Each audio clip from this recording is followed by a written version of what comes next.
প্রথম ঘন্টায় চমৎকার ফুটবল খেলল বার্সেলোনা। গাভি ও লামিনে ইয়ামালের গোলে ম্যাচের নিয়ন্ত্রণ নিল তারা। শেষ দিকে তাদের ওপর চাপ বাড়ালো অ্যাথলেটিক বিলবাও। দুবার জালে বল পাঠিয়েও কোনো গোল পেল না তারা অফসাইডের কারণে। আর তাতেই টানা তৃতীয়বারের মতো স্প্যানিশ সুপার কাপের ফাইনালে উঠল বার্সেলোনা। বুধবার সৌদি আরবের জেদ্দায় প্রথম সেমিফাইনালে অ্যাথলেটিক বিলবাওর বিপক্ষে 2-0 গোলে জিতেছে হান্সি ফ্লিকের দল। কিং আবদুল্লাহ স্পোর্টস সিটিতে বিলবাওকে শুরু থেকেই চেপে ধরে বার্সেলোনা। সেই সুবাদে সপ্তদশ মিনিটে এগিয়ে যায় বার্সেলোনা।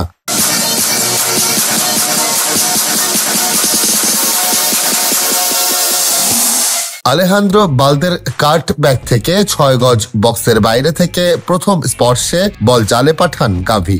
চলতি মৌসুমে বার্সেলোনার হয়ে 20 বছর বয়সী স্প্যানিশ মিডফিল্ডারের প্রথম গোল এটি। প্রথমার্ধ 1-0 ব্যবধানে শেষ করে কাতালান ক্লাবটি। এরপর দ্বিতীয়ার্ধের 7 মিনিটের মাথায় ব্যবধান দ্বিগুণ করে বার্সেলোনা। এবার গাভির পাস দারুণভাবে নিয়ন্ত্রণে নিয়ে বক্সে ঢুকে গোলরক্ষককে পরাস্ত করেন লামিনে ইয়ামাল।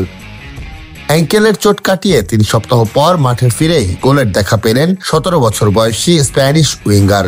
চলতি মৌসুমে ক্লাবের হয়ে তার গোল হলো 7টি, সঙ্গে অ্যাসিস্ট আছে 12টি। গত বছরের শেষ 2 মাস ভীষণ বাজে সময়ের মধ্যে দিয়ে যাওয়া বার্সেলোনা নতুন বছরে প্রথম 2 ম্যাচেই পেল জয়ের স্বাদ। আগামী রোববার শিরোপার লড়াইয়ে নামবে। দ্বিতীয় সেমিফাইনালে বৃহস্পতিবার রিয়াল মাদ্রিদ ও মায়োর্কার মধ্যে জয়ী দলের বিপক্ষে আগামী রোববার শিরোপা লড়াইয়ে নামবে প্রতিযোগিতাটির রেকর্ড 14 বারের চ্যাম্পিয়ন বার্সেলোনা।